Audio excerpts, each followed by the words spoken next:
आज जो कविता मैं आपके साथ साझा करने जा रही हूँ उसका नाम है चमारों की गली, जिसे लिखा है अदम गोंडवी ने। अदम गोंडवी मेरे पसंदीदा लेखकों में से एक हैं और कारण ये कि मैं जब भी उनका लिखा कुछ पढ़ती हूँ तो मैं निशब्द हो जाती हूँ। शायद कमाल है लेखक का कि वो इस कदर आपको मजबूर कर देता है कि आप जुड़ जाते हैं उनकी लिखाई से, जो उन्होंने लिखा है उससे, और कुछ रहता नहीं है आपके पास कहने को। मैं जब इंट्रोड्यूस भी हुई थी, जब मेरा परिचय हुआ था कि ऐसे कोई लेखक हैं सालों पहले, और जब मैंने पढ़ा था तो दिल टूट गया था मेरा पहली कविता उनकी पढ़कर। और फिर भी ये अजीज़ है क्योंकि रियलिटी से रूबरू कराती है, ये मेरा मानना है। जैसा मैंने कहा, कविता का नाम है चमारों की गली और लेखक हैं अदम गोंडवी।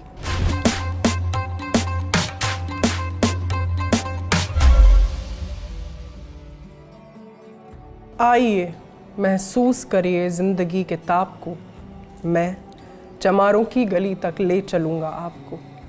जिस गली में भुखमरी की यातना से ऊब कर मर गई फुलिया बेचारी कल कुएं में डूब कर। है धरी सिर पे बिनौले कंडियों की टोकरी, आ रही है सामने से हर खुआ की छोकरी। चल रही है छंद के आयाम को देती दिशा, मैं इसे कहता हूँ सरयू पार की मोनालिसा। कैसी ये भयभीत है हिरनी सी घबराई हुई, लग रही जैसे कली बेला की कुम्हलाई हुई। कल को ये वाचाल थी पर आज कैसी मौन है, जानते हो इसकी खामोशी का कारण कौन है। थे यही सावन के दिन हर खू गया था हाट को, सो रही बूढ़ी ओसारे में बिछाए खाट को। डूबते सूरज की किरणें खेलती थी रेत से, घास का गट्ठर लिए ये आ रही थी खेत से। आ रही थी वह चली खोई हुई जज्बात में, क्या पता उसको कि कोई भेड़िया है घात में। होनी से अनभिज्ञ कृष्णा बेखबर राहों में थी, मोड़ पर घूमी तो देखा अजनबी बाहों में थी। चीख निकली भी तो होठों में ही घुट कर रह गई, छटपटाई पहले फिर ढीली पड़ी फिर ढह गई। दिन तो सरयू के कछारों में था कब का ढल गया, वासना की आग में कौमार्य इसका जल गया। और उस दिन ये हवेली हंस रही थी मोद में, होश में आई तो कृष्णा थी पिता की गोद में। जुड़ गई थी भीड़ जिसमें जोश का सैलाब था, जो भी था अपनी सुनाने के लिए बेताब था। बढ़ के मंगल ने कहा, काका तू कैसे मौन है, पूछ तो बेटी से आखिर वो दरिंदा कौन है। हो कोई संघर्ष से हम पांव मोड़ेंगे नहीं, कच्चा खा जाएंगे जिंदा उसको छोड़ेंगे नहीं। कैसे हो सकता है होनी कह के हम टाला करें, और ये दुश्मन बहू बेटी से मुंह काला करें। बोला कृष्णा से, बहन सो जा मेरे अनुरोध से, बच नहीं सकता वो पापी मेरे प्रतिशोध से।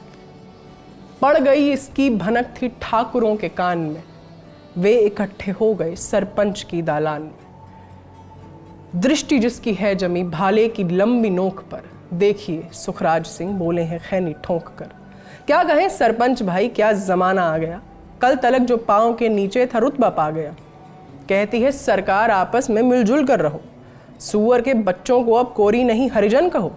देखिए ना ये जो कृष्णा है चमारों के यहाँ, पड़ गई है सीप की मोती गवारों के यहाँ। जैसे बल खाती नदी अल्हड़ नशे में चूर है, हाथ पुट्ठे पर न रखने देती है मगरूर है। भेजता भी है नहीं ससुराल इसको हर खुआ, फिर कोई बाहों में इसको भींच ले तो क्या हुआ। आज सरयू पार अपने शाम से टकरा गए, जाने अनजाने वो लज्जत जिंदगी की पा गई। वो तो मंगल देखता था बात आगे बढ़ गई, वरना वह मरदूद इन बातों को कहने से रही। जानते हैं आप मंगल एक ही मक्कार है, हर खू उसकी शह पे थाने जाने को तैयार है। कल सुबह गर्दन अगर नपती है बेटे बाप की, गांव की गलियों में क्या इज्जत रहेगी आपकी। बात इस लहजे में थी कि ताव सबको आ गया, जैसा स्वाभाविक है उठकर हाथ मूंछों पर गया। वह क्षणिक आवेश जिसमें हर युवा तैमूर था, हाँ मगर होनी को तो कुछ और ही मंजूर था। रात जो आया ना उस तूफान में अब जोर था, भोर होते ही वहां का दृश्य ही कुछ और था। सिर पे टोपी बैंत की लाठी संभाले हाथ में, एक दर्जन थे सिपाही ठाकुरों के साथ में। घेर कर बस्ती कहा हल्के के थानेदार ने, जिसका मंगल नाम हो वह व्यक्ति आए सामने। निकला मंगल झोपड़ी का पल्ला थोड़ा खोलकर, एक सिपाही ने तभी लाठी चलाई तोलकर। गिर पड़ा तो बढ़ के सिर पे बूट से ठोकर दिया। बोला, साले माल जो चोरी का था वो क्या किया? कैसी चोरी, माल कैसा? जैसे उसने ये कहा, एक लाठी और पड़ी और होश भी जाता रहा। होश खोकर वह पड़ा था झोपड़ी के द्वार पर। ठाकुरों से फिर दरोगा ने कहा ललकार कर, मेरा मुंह क्या देखते हो? इसके मुंह पर थूक दो, आग लाओ और इसकी झोपड़ी को फूंक दो। और फिर प्रतिशोध की आंधी वहां चलने लगी। बेसहारा निर्बलों की झोपड़ी जलने लगी। दुधमुआ बच्चा वो बूढ़ा जो वहां घेरे में था, वह अभागा दीन हिंसक भीड़ के घेरे में था। घर को जलता देख वे होश थे खोने लगे। कुछ तो चुप बैठे रहे, कुछ जोर से रोने लगे। कह दो इन कुत्तों के पिल्लों से कि घबराए नहीं, हुक्म जब तक मैं न दूं कोई कहीं जाए नहीं। ये दरोगा जी थे मुंह से शब्द झरते फूल से, आ रहे थे ठेलते लोगों को अपने रूल से। फिर दहाड़े इनको डंडों से सुधारा जाएगा, ठाकुरों से जो भी टकराया वो मारा जाएगा। एक सिपाही ने कहा, साइकिल किधर को मोड़ दे, होश में आया नहीं, मंगल कहूं तो छोड़ दे। बोला थानेदार, मुर्गे की तरह मत बांग दो, होश में आया नहीं तो लाठियों पर टांग लो। ये समझते हैं कि ठाकुर से उलझना खेल है, ऐसे पाजी का ठिकाना घर नहीं है जेल है। पूछते रहते हैं मुझसे लोग अक्सर ये सवाल, कैसा है कहिए ना सरयू पार की कृष्णा का हाल। उनकी उत्सुकता को, शहरी नग्नता के ज्वार को, सड़ रहे जनतंत्र के मक्कार पैरोकार को, धर्म संस्कृति और नैतिकता के ठेकेदार को, प्रांत के मंत्री गणों को, केंद्र की सरकार को मैं निमंत्रण दे रहा हूं, आए मेरे गांव में।